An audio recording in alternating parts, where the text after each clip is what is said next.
بسم اللہ الرحمن الرحیم۔ السلام علیکم۔ یہ کتاب آپ کے لیے کاشان بصیرت کے یوٹیوب چینل کی جانب سے ریکارڈ کی جا رہی ہے۔ کتاب کا نام ہے شمیم ولایت۔ اب ہم کتاب کا پارٹ نمبر 20 پڑھیں گے۔ فصل چہارم، ولایت کا ظہور میدان غدیر میں کا بقیہ حصہ، صفحہ نمبر 304۔ عدلہ اجتہاد۔ عدلہ اجتہاد چار چیزیں ہیں۔ یہاں ہم جو ذکر کر رہے ہیں یہ اصولی کتب کی وہ تقسیم بندی ہے جو مشہور اور رائج ہے، صحیح ترین اور دقیق ترین تقسیم بندی ہے، جہاں سے احکام فقہ پھوٹتے ہیں اور وجود میں آتے ہیں۔ اول نقل اور دوسری عقل۔ نقل کی دو قسمیں ہیں، کتاب یعنی قرآن و سنت، جبکہ سنت تین طریقوں سے حاصل ہوتی ہے۔ نمبر ایک روایات، نمبر دو اجماع، نمبر تین شہرت۔ روایات کی دو قسمیں ہیں، نمبر ایک متواتر اور نمبر دو غیر متواتر۔ روایتیں غیر متواتر کی بھی دو قسمیں ہیں، نمبر ایک مستفیض اور نمبر دو غیر مستفیض۔ وہ تعبیر جو بعض کتب میں درج ہے، اس کا مطلب یہ شریعت بھی دلالت کرتی ہے اور عقل بھی، مگر یہ صحیح نہیں ہے، چونکہ عقل اور شریعت کا مقابلہ نہیں ہو سکتا اور عقل عدل شریعہ میں سے ایک ہے۔ نمبر ایک قرآن، نمبر دو سنت معصومین علیہم السلام، یعنی ان کا قول، فعل اور تقریر۔ اصول فقہ کی اصطلاح میں تقریر سے مراد یہ ہے کہ معصوم کے سامنے کوئی فعل انجام دیا جائے اور تقیہ کا مقام بھی نہ ہو، اور پھر معصوم اس پر کسی قسم کا اعتراض نہ کریں۔ یہ تائید ضامن ہے کہ معصوم کے سکوت اور عدم اعتراض سے ان کی رضا سمجھی جا سکتی ہے۔ یہ گویا اسی طرح ہے جس طرح خود ان کا کردار و گفتار ہے، یا ضمنی تائید جو پیغمبر اکرم، 12 ائمہ اور حضرت فاطمۃ الزہرا سلام اللہ علیہا سے ہو۔ قرآن و سنت کی حجیت ایک واضح اور روشن امر ہے جو قابل مناقشہ نہیں ہے۔ اس بارے میں تو اہل سنت کے ہاں بھی بحث نہیں ہے، البتہ یہ ہو سکتا ہے کہ ان کے ہاں معصوم کی تعین و تشخص اور تعداد کے متعلق بحث ہو۔ اس لحاظ سے ضروری شرائط کا خیال رکھا جائے جو فریقین اہل تشیع اور اہل تسنن کے ہاں معتبر ہیں۔ دونوں فرقے قرآن و سنت کو اپنی عدلہ قطعی میں شمار کرتے ہیں۔ نمبر تین اجماع۔ تیسری دلیل اجماع ہے جب شرائط اجماع متحقق ہوں، یعنی کاشفیت قول معصوم کو کشف کر رہا ہو، ورنہ اجماع کی قدر و قیمت خود بخود ختم ہو جائے گی، یہ کبھی عدلہ فقہ کا جز شمار نہیں ہوگا۔ جبکہ اہل سنت کے ہاں یہ شرائط نہیں ہے، وہ اجماع نفسی کے قائل ہیں کہ اجماع نفسیہ حجت ہے، اس کے لیے قول معصوم کو کشف کرنے کی شرط نہیں ہے۔ نمبر چار عقل۔ چوتھی دلیل عقل ہے۔ فقہ میں عقل نے دو کام اپنے ذمے لے رکھے ہیں۔ الف، یعنی بعض موارد میں عقل قرآن و سنت کی طرح اجتہاد کے منابع کا جز شمار ہوتی ہے، جیسے قاعدہ قبیح عقاب بلا بیان، قاعدہ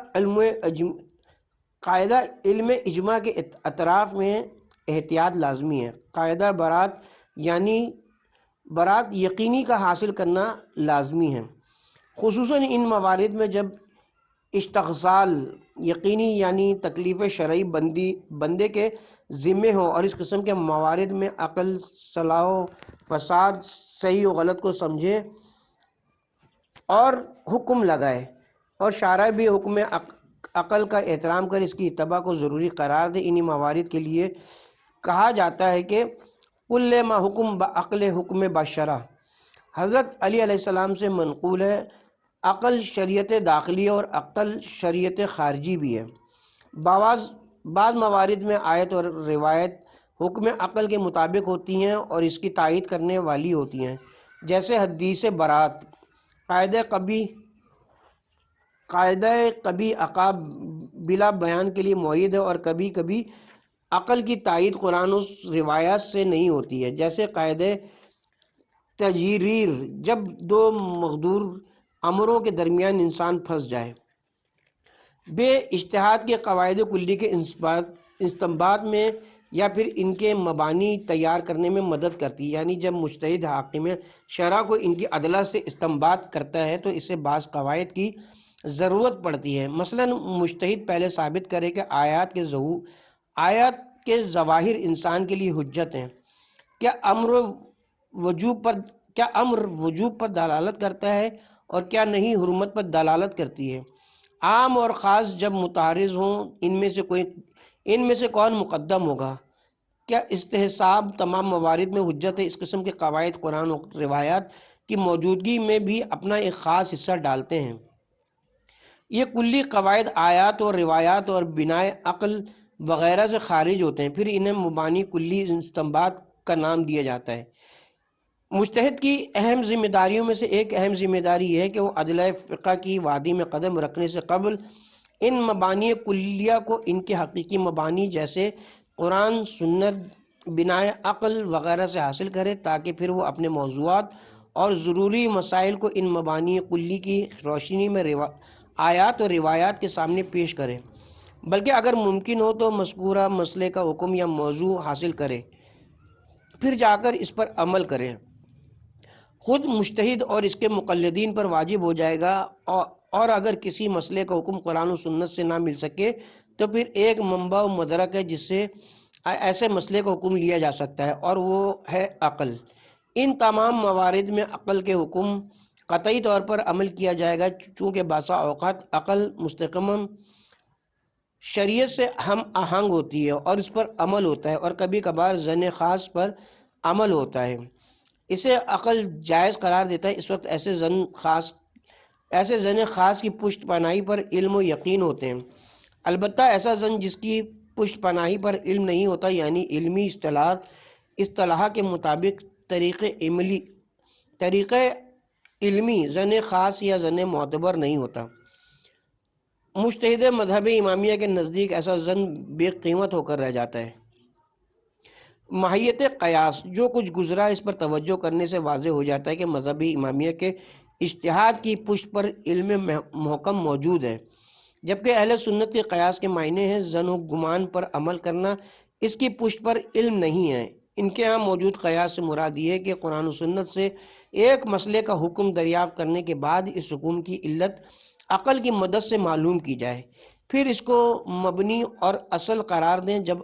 اب اگر اس کے بعد کوئی مسئلہ پیش آ جائے اور اس مسئلے کا حکم قرآن و سنت میں نہ ہو تو ہماری عقل حکم لائے گی کہ وہی علت اس موضوع میں بھی موجود ہے، تو پھر ہم اس حکم کو اس موضوع جدید میں جاری کر دیں گے۔ مثلا شراب پینا کتاب و سنت میں حرام ہے، اب ہماری عقل حکم لگائے گی اور اس میں بات کرے گی کہ شراب کے حرام ہونے کی وجہ اور علت اس کا مسکر نشہ دینا ہونا ہے۔ اب اگر ہم ایک دوسری چیز میں شک کریں گے، مثلا آب انگور وغیرہ میں، تو اس مسئلے کا حکم ہم قرآن اور روایات سے بھی معلوم نہیں کر سکتے، اب ہم عقل کی طرف مراجعت کریں گے۔ اب اگر ہماری عقل استنباط کرے گی نشہ دینا اس نئے موضوع میں بھی موجود ہے، لہٰذا ہم یہاں حرمت کا حکم دوبارہ جاری کر دیں گے۔ جیسا کہ اس سے قبل ہم اشارہ کر چکے ہیں، اس کو منطقی تمثیل کہتے ہیں، جس میں ایک جز دوسرے کا جز ہے، یعنی ایک مدبہ پن دوسرے مدبہ پن میں سیر کرتا ہے۔ جواب: البتہ اس میں کوئی شک نہیں کہ اگر حرمت یا حلیت کا ملاک ایک چیز ہو جو معلوم ہو جائے تو اس ملاک کو ہم اس جیسی اور اس کی مثل دوسری اشیاء میں جاری کر دیں گے، کیونکہ یہ دونوں موضوعات اس جیسے اور ایک دوسرے کی مثل ہیں۔ یہ حقیقت وہی کلی کی جزئی کی سیر کرنا اور قاعدہ کلی اس کے مصادق پر منطبق کرتا ہے۔ تبھی تو شیعہ فقہا نے ایسے قیاس کو جیسے منصوص الیہ اور تنقیح منات بھی کہا جاتا ہے جائز شمار کیا ہے۔ احکام کی مصلحت اور مفاسدہ دیکھ کر اتباع اور پیروی کرنے سے مراد بھی یہی ہے، لیکن ہماری بحث یہ کہ قیاس کی اتباع اور پیروی جائز نہیں ہے، کیونکہ احکام کے ملاکات اور معیارات کو لانا اور ان کا روایات و آیات سے استنباط کرنا عقل کا کام نہیں ہے۔ ہم عقل کی مدد سے کس طرح سمجھ سکتے ہیں کہ اس کا حکم یہ ہے، حالانکہ آیات و روایات میں اس کی صلاحیت موجود نہیں ہے۔ ہم کس طرح یہ جان سکتے ہیں کہ شراب کے حرام ہونے کی حرمت کا سبب فقط اس کا مسکر نشہ دینا ہے؟ ہو سکتا ہے اس کی متعدد علل ہوں اور نشہ دینا بھی ان میں سے ایک ہو۔ اس لحاظ سے اگر ہم اضافہ کریں اور نشہ دیں ایک مواد کی خمر شراب کی طرف اس کی خصوصیت سکر نشہ دینا کا لحاظ کرتے ہوئے اگرچہ عرفاً اس پر شراب کا نام صادق آتا ہو، یا پھر اگر کوئی بندہ شراب پینے سے قبل اس میں موجود خمر یا اس کی صفت سے سکر نشہ دینا کو ختم کر دے، پھر بھی کوئی فقیہ اس کی حلت اور جواز کا فتویٰ نہیں دے گا۔ یا اگر ہم سور خنزیر کے گوشت سے تمام نقصانات اور خطرات کو ختم کر دیں اور اس کے بے ضرر ہونے کا یقین بھی حاصل ہو جائے، تو پھر بھی اس گوشت کے حلال ہونے اور اس کے جواز کا کوئی بھی فتویٰ نہیں دے گا۔ نتیجہ یہ ہے کہ کوئی بھی فقیہ جس کا تعلق مذہب امامیہ سے ہوتا ہے، وہ عقل کے اس کام اور مقام کا قائل نہیں ہے، وہ شریعت کے احکام کے ملاکات کے ادراک کا قائل بھی نہیں ہے۔ اس ترتیب سے قیاس کی اساس اور پایہ و بنیاد اپنی جگہ سے چل کر منہدم ہو جائے گی۔ لہٰذا جو کچھ گزرا ہے اسے اس کی روشنی میں نہیں کہا جا سکتا کہ اہل سنت کا قیاس امامیہ فقہا کا اجتہاد ہے۔ نوٹ: البتہ اہل سنت کے بعض مسالک میں ایسے فقہا موجود ہیں جو قیاس پر عمل کرنے کو جائز نہیں سمجھتے ہیں۔ شیعہ روایات میں قیاس کا مقام: اہل بیت علیہم السلام سے منقول روایات نہ صرف قیاس کی ارزش اور اہمیت کی قائل نہیں ہیں، بلکہ یہ شدت سے اس کی نفی اور اس پر عمل کی نہیں کرتی ہیں۔ حضرت ابان بن تغلب کہتے ہیں کہ میں نے امام جعفر صادق علیہ السلام کی خدمت میں عرض کیا، اگر کوئی مرد عورت کی ایک انگلی توڑ دے تو اس کی دیت کیا ہوگی؟ فرمایا 10 اونٹ، اور اگر 2 انگلیاں کاٹ دے فرمایا 20 اونٹ، اور اگر 3 انگلیاں تو فرمایا 30 اونٹ۔ پس طبعی طور پر اگر کوئی امام کے جواب کو سنے تو یہی سمجھے گا کہ ہر انگلی کے عوض 10 اونٹ ہیں۔ حضرت ابان نے بھی یہی خیال کیا اور عرض کیا، اگر 4 انگلیاں توڑ دے تو فرمایا 20 اونٹ۔ ابان نے تعجب کا اظہار کیا اور عرض کیا کہ 3 انگلیوں کے لیے 30 اونٹ مگر 4 انگلیوں کے لیے 20 اونٹ۔ ہم جب عراق میں تھے تو یہ سنا تھا اور ہم نے اس کے کہنے والے سے بارات اختیار کر لی تھی کہ ارے یہ مطلب تو شیطان کی طرف سے ہو سکتا ہے۔ اس دوران میں حضرت امام جعفر صادق علیہ السلام نے اسے اس قسم کی گفتگو سے منع فرمایا اور فرمایا کہ اے ابان، خاموش ہو جاؤ، یہ حکم رسول خدا کی طرف سے کہ عورت دیت کے ثلث تیسرے درجے تک مرد کے برابر ہوگی، اور اگر ثلث سے گزر جائے تو پھر نصف کی طرف پلٹ جائے گی۔ اے ابان، تم قیاس کے ذریعے مجھ سے گفتگو کر رہے ہو، اگر جان لو کہ اگر دین الہی میں قیاس داخل ہو جاتا تو یقیناً یہ دین نابود ہو کر رہ جاتا۔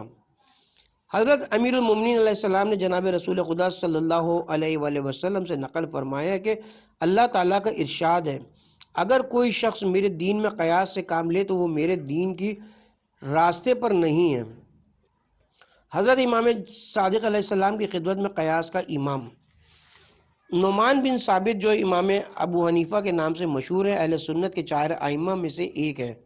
موصوف امام صادق علیہ السلام کے ہم عصر اور قیاس کے امام ہیں۔ یہ قیاس در حقیقت حدیث کو ضبط تحریر میں لانے کی ایک تدبیر ہے، کیونکہ حدیث کی کتابت کی ممنوعیت اور پھر ممنوعیت کو رسم قرار دینا اور نعرہ حسبنا کتاب اللہ لگانا اور ساتھ ہی اہل بیت عصمت و طہارت کی پیروی نہ کرنا ایک طرف ہے۔ رسول اکرم صلی اللہ علیہ وسلم نے مکتب خلفاء کی پیروی کرنے اور ان سے معنوی روابط کو قطع فرمایا ہے۔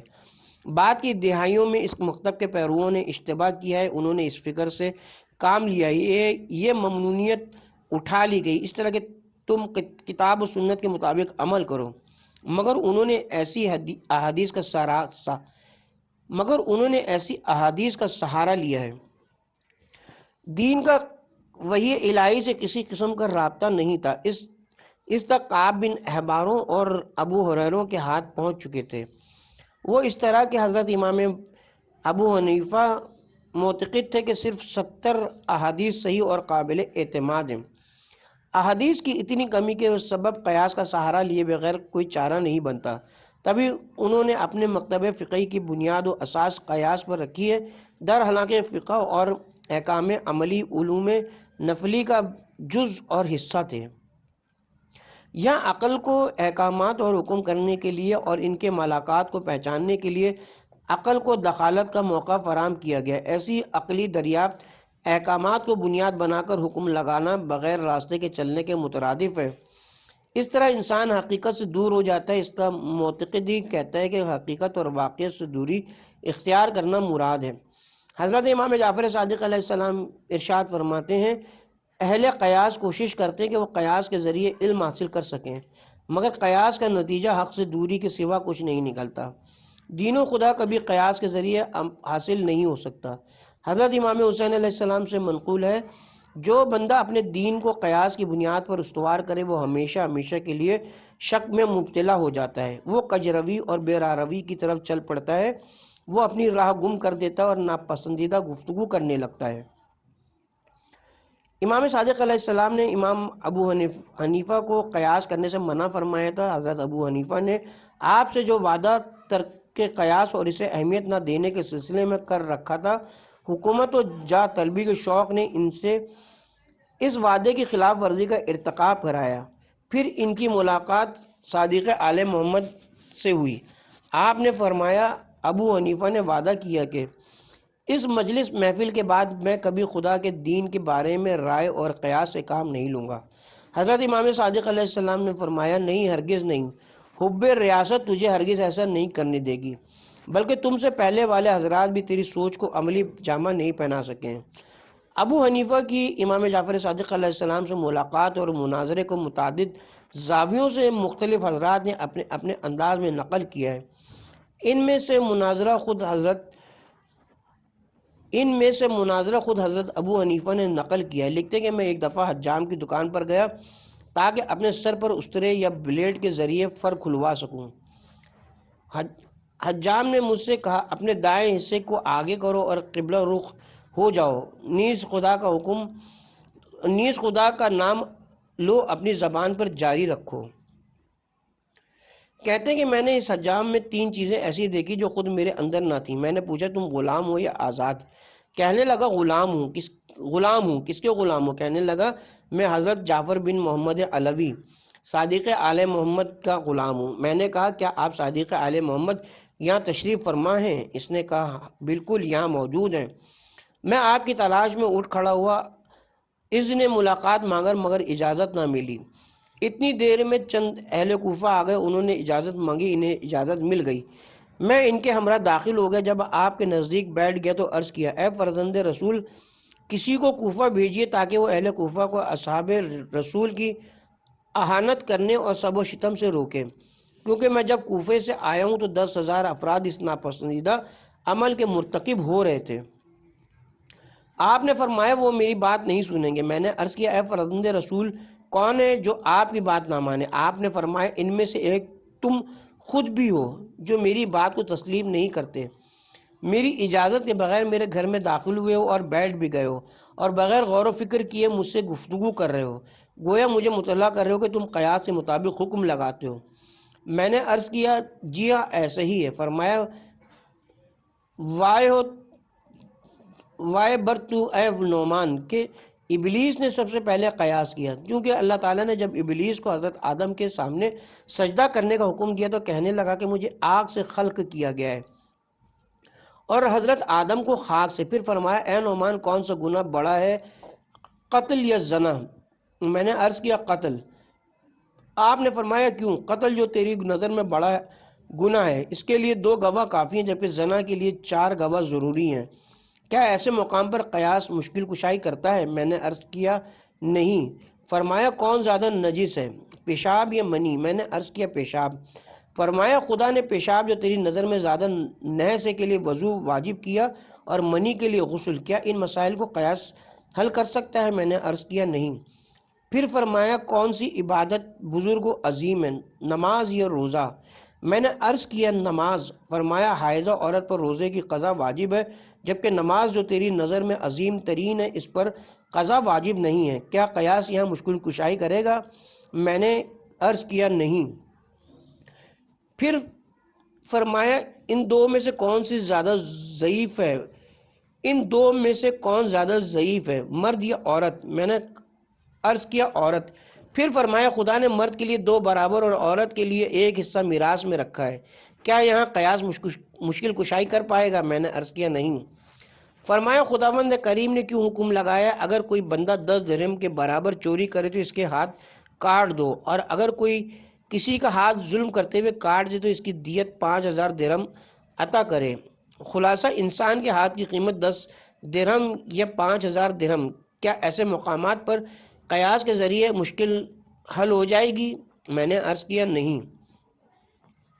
پھر فرمایا مجھ تک پہنچا کہ تم آیا سورہ تکاثر آیہ نمبر 8، قیامت کے دن خدا نے جو نعمتیں عطا کی ہیں ان کے متعلق سوال ہوگا، کہ تفسیر یہ کرتے ہو کہ بروز قیامت حلال و پاک غذا، طعام اور گرمیوں میں ٹھنڈے پانی کا سوال ہوگا۔ میں نے عرض کیا جی ہاں، میں یہی تفسیر کرتا ہوں۔ فرمایا اگر کوئی تیری دعوت کرے، تجھے حلال و پاک غذا اور ٹھنڈا پانی پیش کرے، پھر اسی احسان کو جتلائے، تو تم اس کے متعلق کیا کہو گے؟ میں نے کہا میں اسے بخیل کہوں گا۔ فرمایا اگر آب و غذا پیش کر کے احسان جتلانے والے کو بخیل کہو گے تو کیا اس عمل کی نسبت خدا کی طرف دو گے؟ میں نے عرض کیا پھر اس آیت سے مراد کیا ہے؟ فرمایا ہم اہل بیت کی محبت مراد ہے۔ نمبر 4، مسلک جبر۔ فخر الدین رازی کہتے ہیں کہ یہ آیہ مکتبہ نظریہ جبر کی حقانیت پر دلالت کرتی ہے۔ کیوں؟ نمبر 1، دین عبارت ہے عمل سے یا معرفت سے، یا یہ مجموعہ ہے عقائد اور اقرار اور عمل کا؟ نمبر 2، یہ آیہ کہہ رہی ہے کہ میں نے تمہارے دین کو مکمل کیا ہے۔ نمبر 3، دین کا مکمل ہونا خداوند سبحان کی طرف سے تب صحیح ہوگا جب اس کی اصل بھی ذات پروردگار سے منشا پائے گی۔ بس ہمارے اعمال پہلے مقدمے کے تحت یا تو سارے کا سارا دین ہے یا پھر دین کا حصہ شعبہ ہیں۔ یہ سب فعل خدا اور اس کی ذات سے صادر شدہ ہیں اور اسی کے وسیلے سے پائے تکمیل کو پہنچے ہیں۔ ہم اس کو انجام دینے میں بھی کوئی اہم کردار نہیں رکھتے ہیں۔ یہ چیز جبری تو ہے۔ جواب، یہ استدلال قابل قبول نہیں ہے، کیونکہ فاضل محترم نے دین کے جو معنی ذکر کیے ہیں وہ درست نہیں ہیں۔ دین کا صحیح معنی ہے کہ دین مجموعہ ہے ایسے قوانین کا جو عقائد، احکام اور اخلاق کے متعلق ہوں اور انہیں کتاب و سنت سے اخذ کیا گیا ہو۔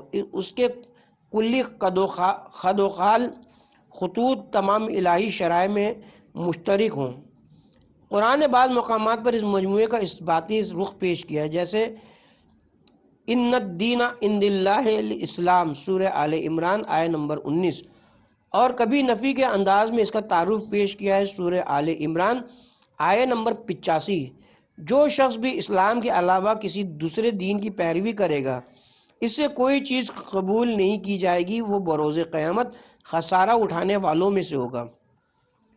نمبر 5، نبوت کی سلطنت۔ جیسے کہ اشارہ ہو چکا ہے کہ دشمنان پیغمبر اکثر اوقات آپ کی اس حکومت کو سلطنت نبوت کے عنوان سے یاد کرتے تھے۔ مثلاً فتح مکہ کے واقعے میں ہے کہ جب ابو سفیان نے اسلام کے بے نظیر لشکر کا مشاہدہ کیا تو پیغمبر اکرم کے چچا حضرت عباس بن عبد المطلب کو مخاطب کیا، جو قریبی ایک طرف کھڑے تھے۔ آپ کے بھتیجے کی سلطنت اور حکومت پر بڑا جاہ جلال آ گیا ہے۔ حضرت عباس نے جواب دیا کہ اے ابو سفیان، یہ نبوت ہے نہ کہ سلطنت۔ یہ بھی نقل ہوا ہے کہ جب بیعت والے دن حضرت عثمان اپنے گھر لوٹ کر آئے تو بنی امیہ آپ کے گھر حاضر ہوئے۔ اس قدر مجمع ہوا کہ آپ کا گھر بھر گیا اور تل دھرنے کو جگہ نہ بچی کہ اچانک گھر کا دروازہ بند کر دیا گیا۔ ابو سفیان نے پوچھا کیا اس محفل میں کوئی اجنبی تو نہیں؟ جواب ملا نہیں۔ پھر مزید کہا اے فرزندان امیہ، یہ امر ایک دن قبیلہ تیم حضرت ابو بکر کے قبیلے کے پاس تھا، پھر قبیلہ عدی جو حضرت عمر بن خطاب کا قبیلہ ہے کے پاس تھا، اور آج اپنے حقیقی مقام پر آ گیا ہے، یعنی خاندان بنو امیہ کے پاس آ گیا ہے۔ جس طرح ایک بچہ اپنے درمیان گیند کو گھماتا ہے، اب تم اس امر خلافت کو اپنے درمیان گھماتے رہو، اسے کبھی اپنے درمیان سے خارج نہ ہونے دینا۔ قسم ہے اس کی جس کی ابو سفیان قسم کھانا چاہتا ہے، نہ کوئی عذاب ہے، نہ حساب کتاب، نہ دوزخ ہے، نہ جنت، نہ روز قیامت کا اٹھنا ہے، نہ قیامت۔ اس لمحے حضرت عثمان متوجہ ہوئے۔ حضرت زبیر جو خاندان بنو امیہ میں سے نہیں تھے، وہ مجمع میں موجود تھے۔ انہوں نے ابو سفیان سے کہا مجھ سے دور ہو جاؤ اور یہ باتیں نہ کرو۔ ابو سفیان نے تعجب کا اظہار کیا، کیا تمہارے درمیان کوئی اجنبی ہے؟ حضرت زبیر نے کہا خدا کی قسم میں اس بات کو ہرگز نہیں چھپاؤں گا اور لوگوں سے کھلے عام بیان کروں گا۔ ابو سفیان کی گفتگو کے نہ حساب ہے، نہ کتاب دوزخ و جنت نہیں سے بخوبی علم ہوتا ہے کہ اس کا مقصد امور حکومت ہے، نہ کہ خلافت اور جانشینی ہے پیغمبر خدا۔ چونکہ جو بندہ اصل رسالت کا منکر ہے وہ اس کی جانشینی کا معتقد کیسے ہو سکتا ہے؟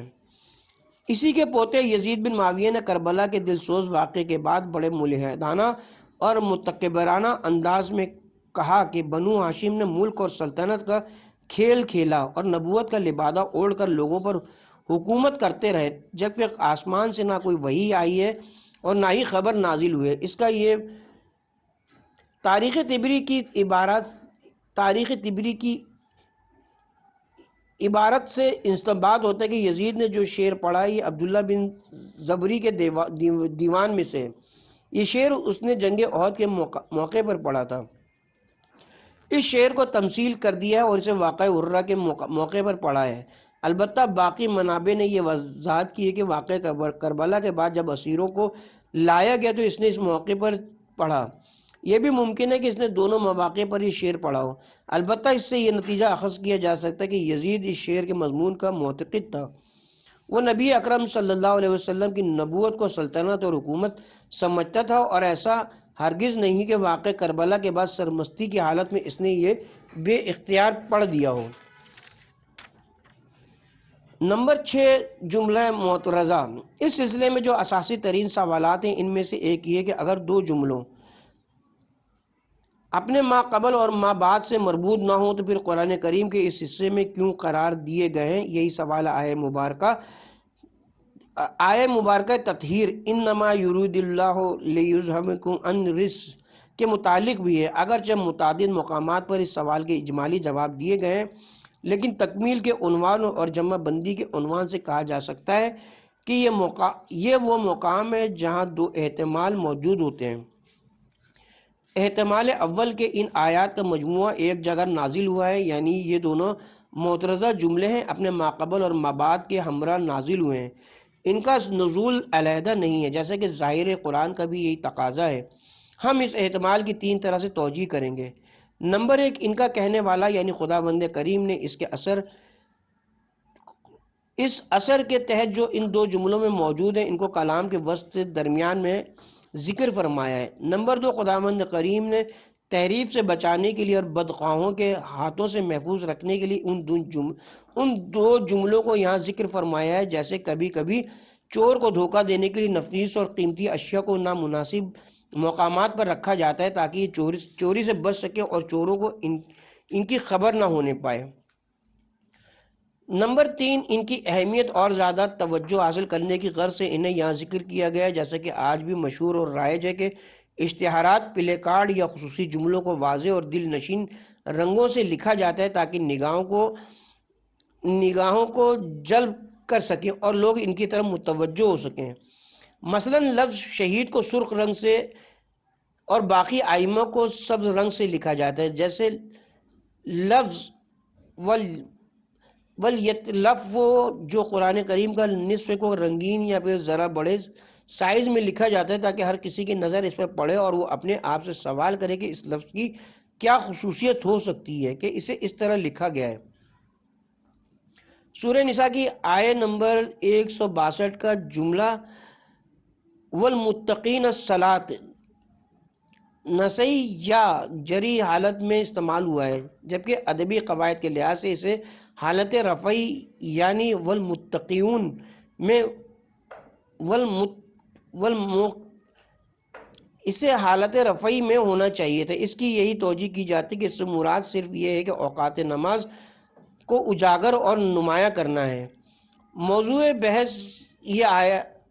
بحث آیہ کمال بھی جملہ معترضہ کی صورت میں اس لیے لائی گئی ہے تاکہ اسے وسط میں اس طرح ذکر کیا جائے کہ اس کا اپنے ما قبل اور ما بعد سے رابطہ نہ ہو اور یوں لوگوں کی توجہ جلب کر سکے۔ احتمال دوم یہ ہے کہ یہ دونوں جملے باقی تمام جملوں سے ہٹ کر علیحدہ نازل ہوئے ہیں اور قرآن جمع کرنے کے دوران اس مقام پر رکھ دیے گئے ہیں۔ اس احتمال کی بھی 2 توجیہیں کی گئی ہیں۔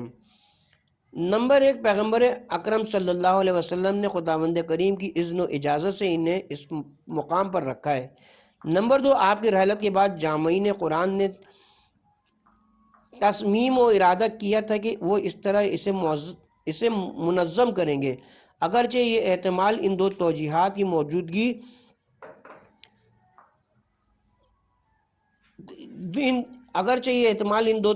کی موجودگی میں تفسیر کی کئی فنی اور تفسیری مشکلات کو دور کرتا ہے، مگر اس کا ثابت کرنا بہت ہی مشکل ہے۔